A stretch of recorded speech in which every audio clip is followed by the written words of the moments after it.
شرف بیان کرتی ہے سبھی کے، مگر جو عقل سلام رکھتا ہے جانتا ہے سوا نبی کے علی سے بہتر کوئی نہیں ہے، کوئی نہیں سوا نبی کے علی سے بہتر کوئی نہیں ہے، کوئی نہیں۔ حنین و بدر و احد سے پوچھو، حنین و بدر و احد سے پوچھو، عمل کے دو نیم سر سے پوچھو، عمل کے دو نیم سر سے پوچھو، علی کے دو انگلیوں کی طاقت ہے کیا یہ خیبر، ہے کیا یہ خیبر سے در سے پوچھو، قسم خدا کی مثال حیدر کوئی نہیں ہے، کوئی نہیں سوا نبی کے علی سے بہتر کوئی نہیں ہے، کوئی نہیں۔ غدیر سے جب کہ میں نے پوچھا ہے تجھ کو معلوم سارا قصہ، سوا علی کے ہے اور کوئی بنایا جس کو نبی نے مولا، طرب کے بولا یہ قم کا منبر کوئی نہیں ہے، کوئی نہیں سوا نبی کے علی سے بہتر کوئی نہیں ہے، کوئی نہیں ہے۔ علی کی تلوار چل رہی ہے، نبی کا چہرہ دمک رہا ہے، کوئی دتا ہے عہد میں، کوئی نظر بچا کر سرک رہا ہے، نبی کے پاس اب سوائے حیدر کوئی نہیں ہے، کوئی نہیں سوا نبی کے علی سے بہتر کوئی نہیں ہے، کوئی نہیں ہے۔ چلی جو بنت اسد کو بر کر، چلی جو بنت اسد کو بر کر، دیوار کعبہ یہ بولی ہنس کر، دیوار کعبہ یہ بولی ہنس کر، اسی طرح اور اسی جگہ پر کھڑی تھی ایک دن ایک اور مادر، مگر تمہارے شرف سے بڑھ کر کوئی نہیں ہے، کوئی نہیں سوا نبی کے علی سے بہتر کوئی نہیں ہے، کوئی نہیں۔ صلوات پر محمد و علی محمد۔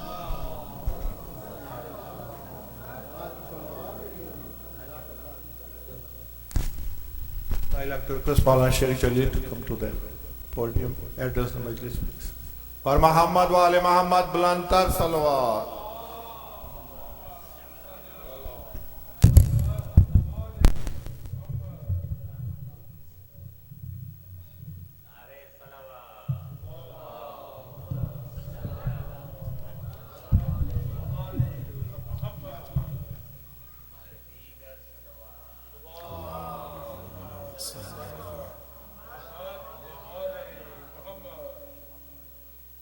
أعوذ بالله من الشيطان اللعين الرجيم. بسم الله الرحمن الرحيم. الحمد لله رب العالمين، ثم الصلاة والسلام على أشرف الأنبياء والمرسلين، سيدي وحبيبي ونور قلبي، طب القلوب ودوائها وعافية الأبدان وشفائها ونور الأبصار وضيائها، أبي القاسم محمد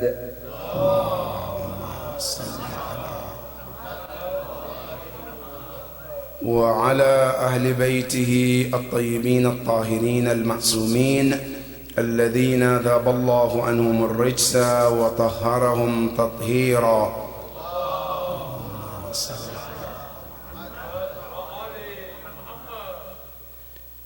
Request of Surah Al-Fatiha for the following marhumin and marhumat: Haji Khurban Hussein, Fatima Begum, Sheikh Ismail Bai, Amatullah Bai, Ali Amir, Layla Begum, Fazli Ali, and Ali Abrar Amir. May Allah be pleased with all of them. Surah Al-Mubarakat Al-Fatiha. Bismillah ar-Rahman.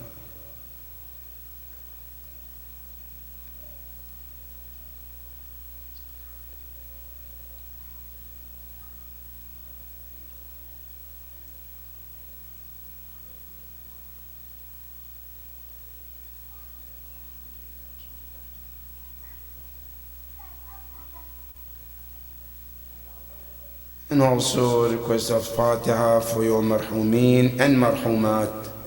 Bismillah ar-Rahman ar-Rahim. Alhamdulillah.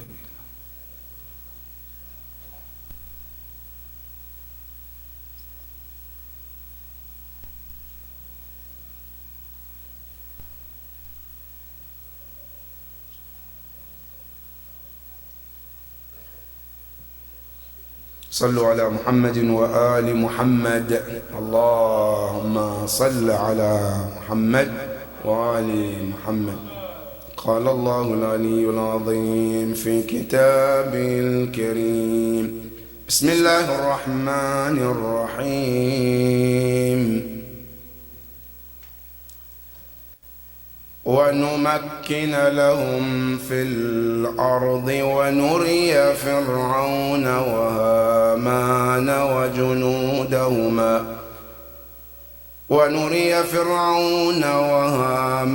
وجنودهما منهم ما كانوا يحذرون. صدق الله العلي العظيم. اللهم صل على محمد وآل محمد. We mentioned that in the previous ayahs Allah promised mustad'afin 5 things, and we spoke about those 5 things. He spoke about more 4 and left with the 5th one. The 5th one, Allah promised mustad'afin. And I'm sure inshallah we understood what does it mean, mustad'afin. The 5th one, Allah promised them, He said, وَنُمَكِّنْ لَهُمْ فِي الْأَرْضِ. التمكين في الأرض, according to the Mufassirin, we will enable them on this earth. In other words, the entire earth will be under their control. As it was at some point, they didn't have any control. A time will come, they will be in control. And we mentioned that وَنُمَكِّنْ لَهُمْ, this verse is referring to one government known as the government of Imam Sahib al-Asri wal-Zaman.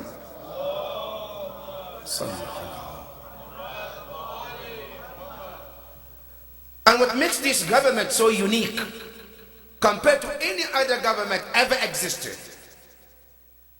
Number one, every government ever existed, and I'm talking about divine government, the government that prophets start to establish, awliya Allah try to establish. Every one of those governments always was some part of the earth. Not the entire universe.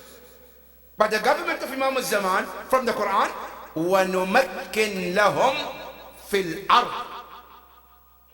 Every corner of the earth will be part of their government.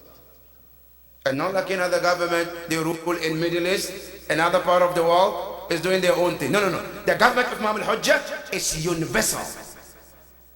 And that is one of the unique about the government of Imam al-Hujjah. Number two, every government ever existed, and again, divine government we're talking about. Either you have one ma'asum ruling or two ma'asum. Maximum three, and that's it. The history, you go back to the history of all the rulings, either one ma'asum or two or three, that's it. But the government of Imam al-Hujjah is more than ma'asums that we ever seen or heard in the history. Now, how many ma'asumin do you think will be there in the government of Imam al-Hujjah? Is it one? Is it two? The least is 15 ma'asumin. Allahumma salli ala Muhammad. 15 ma'asumin at one place ruling the earth. That's one of the unique about this government of Imam al-Hujjah. And what the 15 ma'asumin? You have 14 ma'asumin, right? And plus Isa ibn Maryam too. Who will be addition to him? To the 14, making him 15 ma'asumin ruling the government of the earth at that time. Which was never heard or done in the history of mankind. That is what makes this government unique. Now, another unique about this government is that every government ever existed, no matter what ma'asum it was, but no ma'asum ka Habibul Mustafa Muhammad. Allahumma salli. Every prophet ever existed who ruled, that's Prophet Yusuf, Prophet Yunus, Prophet Yusuf alayhi salam, or Prophet Sulaiman, or Prophet Dawood.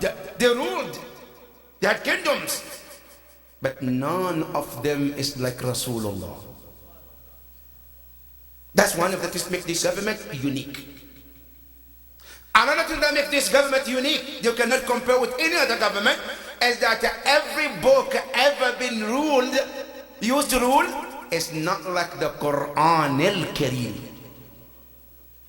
The best of the book Allah ever sent to mankind. That will be the constitution of that government.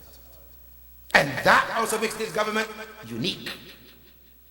So the fifth example, Allah, the promise, Allah said, وَنُمَكِّنْ لَهُمْ فِي الْأَرْضِ. That is one aspect of that government. And he says, نَارُ أُولِذَا وَنُرِيَ فِرْعَوْنَ وَهَامَانَ. Allah said, part of our government is also to show whom? To show Fir'aun. Fir'aun is one of the names of the tyrant who ever existed on this earth at some point. Haman was the wazir of Fir'aun. They were working together as a one team, but Fir'aun was the leader and wazir was Haman. Allah subhanahu wa ta'ala said, we want to show Fir'aun and Haman about what they have been trying to prevent.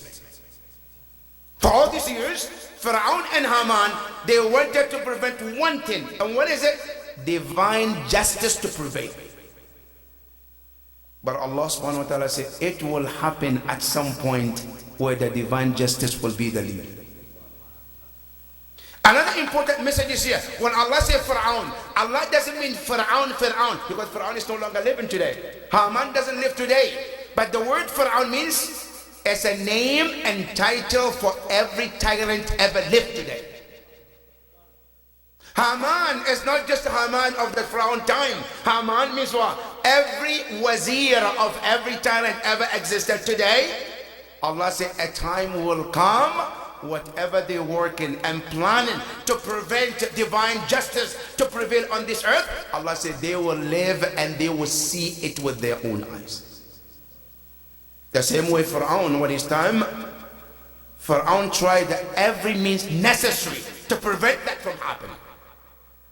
He and his Haman, they did everything they could to do to prevent that. But in front of their eyes, Allah showed them his miracle, and it did happen. Even what they did to prevent it didn't prevail. And that is one important message that Allah is telling to Mustadafin. That all the Mustadafin, don't worry about how would Allah do it.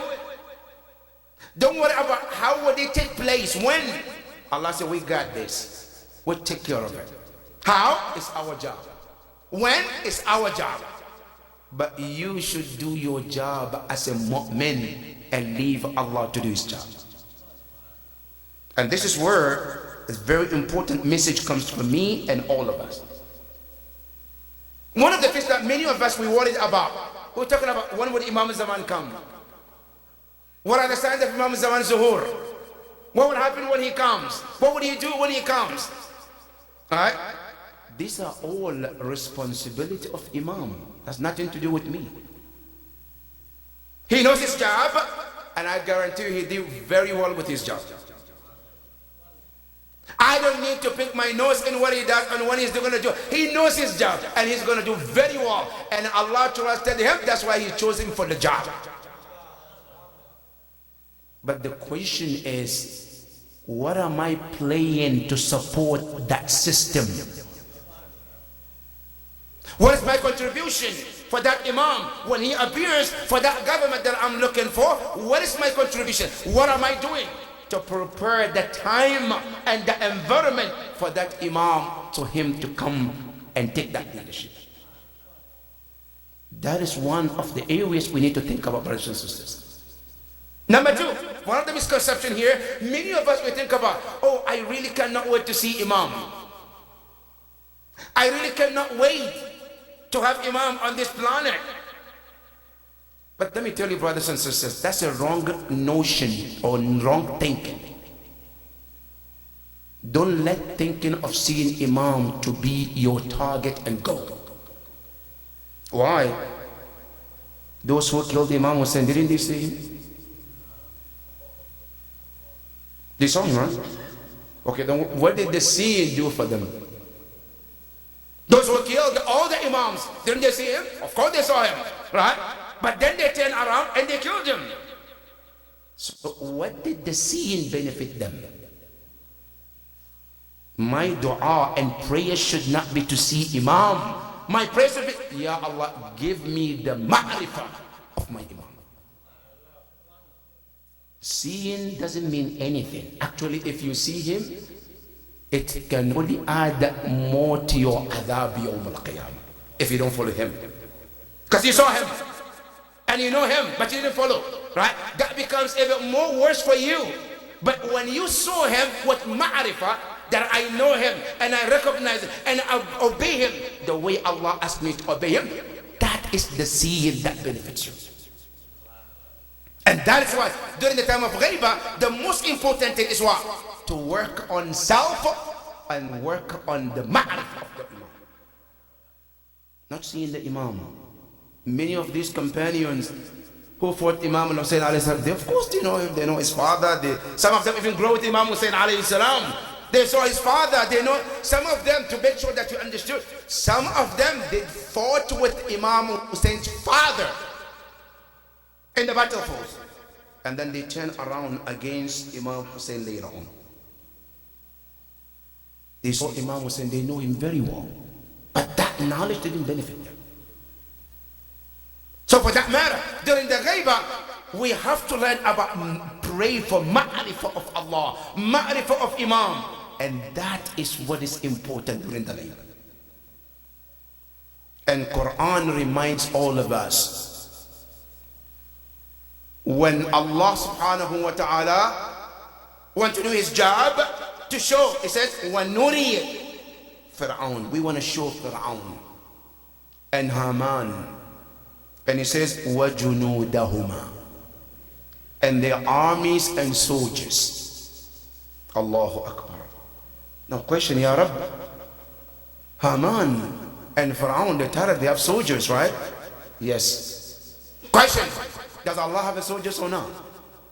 Now question, am I in the soldiers of Allah or the soldiers of those tyrants? Which one am I in? Now here, we have to understand, there are two armies that are going to be there, and they will be there even the time of Zuhur of Imam. But the question is, where am I? Am I on the right side or am I on the left side? And it is very important, brothers and sisters. When we talk about the ma'rifah of Imam, you know that some people at the time of Imam Amir al-Mu'mineen salawatullahi wa salamu alayhi, and Muawiyah, some people were asking, who should we support? Should we support Imam Ali or we support Muawiyah? Which one?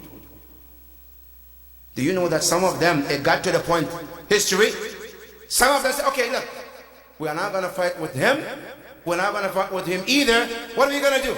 We're going to sit down and watch. What are you going to watch? We're going to watch Ammar bin Yasir, who's going to kill him. Then we decide who is right, who's wrong. So are you telling me you couldn't decide to know who is the Imam? Haven't you heard Aliyun ma'al haqq wal haqqu ma'a Ali? To decide which side should I be? To the point that now I am confused, I don't know. Should I be with Ali or should I be with Muawiyah? Until Ammar was killed, then they started to say, oh yeah, I think Ali is right. Why Ali is right? Because the Prophet says, Ya Ammar, sataqtuluka al-fi'atu al-baghiya wa akhiru sharabika min ad-dunya daya'un min al-laban. Because the Prophet predicted to Ammar when he will be killed, how would he be killed, and the last drink he will have before he's murdered. The Prophet told him that. So after he was murdered, they said, oh, now, says Imam Ali was having Ammar, and Ammar was killed in his group. That was Muawiyah's bad, and Ali is right. So let's join Ali. People couldn't tell what the truth is to that extent. And they stood, and Muawiyah even manipulated even more than that. Because when they told Muawiyah, oh yeah, we are not with, because Ammar was killed by your soldiers.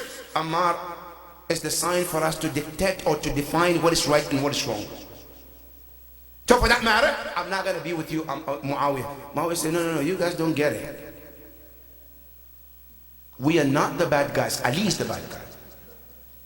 Why Ali is the bad guy? I said, look, if Ali didn't bring Ammar with him to the battlefield, would he get killed? They say no. So who caused Ammar to be killed? They say Ali. So Ali is the killer and Ali is the bad guy. And can you believe some of these so-called Muslims, they believe Muawiyah? They said, yes, you're right, Muawiyah. And they went to court to Imam Ali. Ya Ali, you're wrong because you brought Muawiyah. Ya Ali, you're wrong because if you didn't bring him, he wouldn't be killed. Imam Ali have to reason with them and say, if this logic is true, then Rasulullah is the one who killed Hamza too. In the battle of Uhud, Rasulullah brought Hamza and he got killed, so Rasulullah killed him. If you understand, do you accept this concept? They say no. Okay, then why do you accept this concept with Muawiyah? People couldn't tell the truth, who is right, who is wrong. And it's very important as a mu'min to be able to tell that differences, especially when the 12th Imam appears. So the Quran tells us these two individuals, Haman and Pharaoh, they have soldiers. But the question is, Allah has soldiers too. And when you read Dua of Tuesday of Imam Zayn al-Abidin salawatullahi wa salamu alayhi,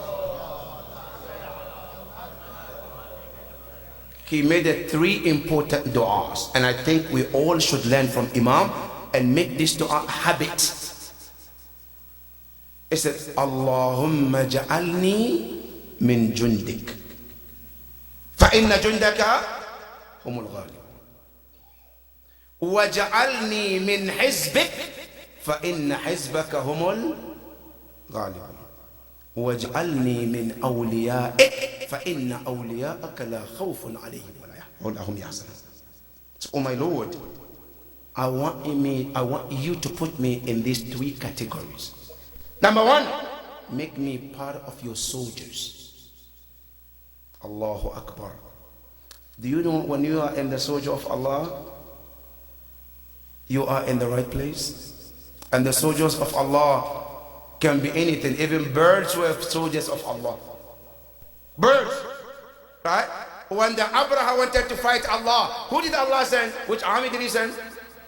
Birds, right? Junudullah. And Allah said in the Quran, وَلِلَّهِ جُنُودُ السَّمَاوَاتِ وَالْأَرْضِ. Allah said, have an army in the heavens and the earth and every corner of the earth. If you happen to be the soldier of Allah, he said, that is the best group to be. And let me be among the party of Allah, Hizbullah. And let me be among the beloved of Allah. One of the examples for tonight, who was the soldier of Allah that we also learn and be like him, is Imam Amir al-Mu'mineen salawatullahi wa salamu alayhi.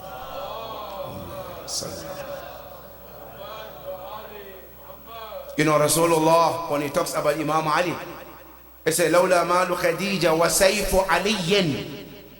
That soldier of Allah, his sword was one of the reasons why Islam is able to spread across the globe.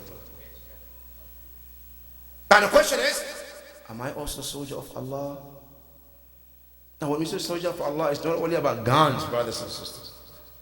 It's not about only spears. No, being soldier of Allah is Allah can depend and use you for his cause. That's what it means, soldier of Allah. And Imam Ali was the best an example for all of us.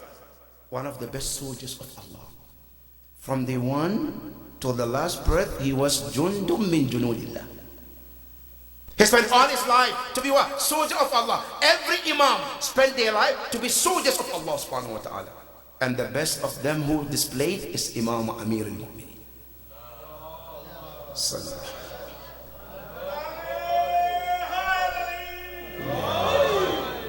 All his life was sacrificed and given for the sake of Allah. Imam Ali alayhi salam, to know how much he gave his life for Allah. Every battle he goes, he wants to be murdered to become shaheed. And after every battle, he goes to Rasulullah, Ya Rasulullah, mata shahada. You promised me that I will be killed in the cause of Allah. But it doesn't happen. Then the Prophet told him, Ya Amir al-Mu'mineen, isbir, be patient, will come. Until when? Until one day Ramadan was very close, last Friday of Ramadan, where Rasulullah was giving the khutbah about what to do and what not to do in the month of Ramadan. After all that khutbah, he looked at Imam Ali and he says, وَكَأَنِّي بِكَ يَا عَلِيًّا يَا أَمِيرَ الْمُؤْمِنِينَ. As if I'm watching on that day when اللعين ابن اللعين ضربك على رأسك, when you get struck on your head, فاختلط them رأسك بدم لحيتك.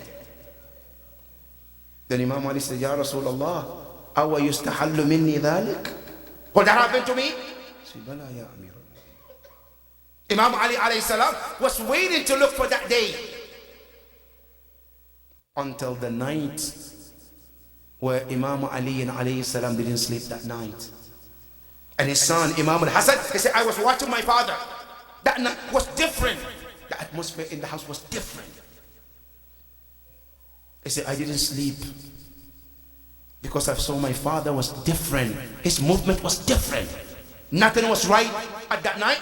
I said, until my father was leaving home to the masjid. He said, I left walking behind him one step at a time. He said, ثُمَّ الْتَفَتَ عَلِيٌّ. My father turned and he said to him, بُنَيَّ مَا الَّذِي أَخْرَجَكَ هَذِهِ السَّاعَةِ. Why did you leave this night? He said, يَا أَبَا أَخْرَجَنِي خُرُوجَكَ. I saw you left at this time and that's why I'm leaving too, because I wasn't sure what happened. Imam Ali alayhi salam, he said to بُنَيَّ حَسَنْ أَخْرَجَنِي رُؤْيَا رَأَيْتُهَا. A dream was the reason of me living at this night, at this night. Imam Hassan asked him, وَمَا الرُّؤْيَا يَا أَبَا? He says, يَا حَسَنْ رأيت جدك رسول الله جاءني في المنام وعانقني وقبلني وقال لي يا علي لقد اشتقت إلى رؤيتك. He said, a prophet came in my dream, hugged me and told me, Ya Ali, I've seen you for so long. It has been so long without you, Ya Amir al-Mu'mineen. And very soon you will come to us. And then Imam Ali said, while I was talking to Rasulullah, رأيت Jibrail. Jabrail came down, was standing next to us. وبيده حجران. He had two rocks in his hand. فضرب بهما الآخر. He struck them to each other. They turned to dust. He threw them in the sky. Nothing came down. Imam Hassan asked him, Ya Aba, ma ta'wil ru'yak hadi? What does it mean, this dream that you're telling me? He said, in sahhat ta'bir fa inna abaka maqtul hadhihi al-layla. The dream talks about what? Your father is very close to death. Imam Ali alayhi salam, as he told Imam Hassan, he busted into tears, and Imam Hassan said, Ya Aba, وَمَنْ يَقْتُلُكَ? Who will be the one to kill you? He said, أخبرني جدك رسول الله أنه سيقتلني أشكى الأشقياء. He said, in fact, your grandfather told me the worst of the worst will be the one to kill me. وَمَنْ هُوَ? What is him? He said, هو ابن ملجم المرادي. He will be the one to kill me. Then Imam Hassan asked, Ya Aba, إذا علمت أنه سيقتلك لما لا تقتله? Why don't you allow it to kill him before he kills you? Then Imam Ali said, Ya bunayya la yajuzu al-qisas qabla al-jinaya. So we kill him today. Based on what? What did he kill? What did he do? What was his crime? We can't do that in Islam. Then he said to Imam Hassan, Bunayya irja li'alla yakhtalit alayka nawmuk. He said, go back so that you don't get changed with your night structure of your sleep. Imam Hassan went back to home. Imam Ali went to the masjid. As usual, he was the only one always called adhan. And every time he opened his mouth, Allahu Akbar, Allahu Akbar. All the children of Kufa, they say, Hada sawtu abuna Amir al-Mu'mineen. All the widows, they say, Hada sawtu jadduna Abibuna Imam Ali alayhi salam. After that, he went to the salat. As usual, rak'atay al-fajr, or tahiyyat al-masjid. As he was praying, al-la'in ibn al-la'in, ibn muljim, he was hiding, and he said, sayfi bi'alf wa summu bi'alf. He said, my sword is equivalent 1,000 swords, and the poison I add to it is equivalent to 1,000 of poisons. He came and waited while Imam Ali was in Salat, while he happened to be in the best moment of Salat. Fi sujud Salati, he ran towards him and he said, Al-hukmu lillah la laka ya Ali. As Imam Ali raised his head, he heard the struck on Imam Ali's head, and the first word, Fuztu Rabbil Kaaba. Imam Ali alayhi salam said, Fuztu wa Rabbil Kaaba. Imam Ali alayhi salam didn't stop there. Immediately the narration said, all those neighbors, they heard that word of Imam Ali, they run, and guess what? Imam Ali, Imam al-Hasan and Hussein, they were the first one to enter the masjid. Imam al-Hasan, as he saw his father was bleeding, he said, Ya Aba man alladhi afja'ana wa afja' al-alam bik. Who is the one who has brought this tragedy to us? Imam Ali alayhi salam said, that man is from here. Wait at this door. سيخرج لكم من هذا الباب. Imam Ali alayhi salam, as he sat next to Imam Hassan, sat next to his father. Imam Hussein was crying. Imam al-Hassan was crying. The narration said Imam Ali alayhi salam became unconscious. As Imam Hassan was crying, one of his tears dropped on the face of Imam Ali alayhi salam. Imam Ali opened his eyes and he said to him, Bunayya al-Hasan, hadihi sunnat al-hayat. This is the custom of life. Don't worry, it's not a big deal. But guess what? As Imam Ali was taken to the home, as he got closer, he told Imam Hassan Hussein, put me down, I want to walk to the house. Imam Hassan said, no, we already home, let's take you inside. He said, Bunayya binti Zainab wara al-bab. I know Zainab is behind the door. She is broken hearted. I don't want to go into the house being carried, because that broke the heart of Zainab salamullahi alayha. إنا لله وإنا إليه راجعون وسيعلم الذين ظلموا أي منقلب ينقلبون والعاقبة للمتقين. يا حسين.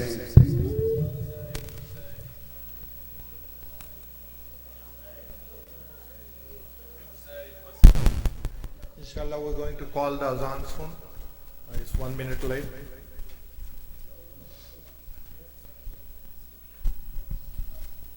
Bar Muhammad wa ali Muhammad salawat.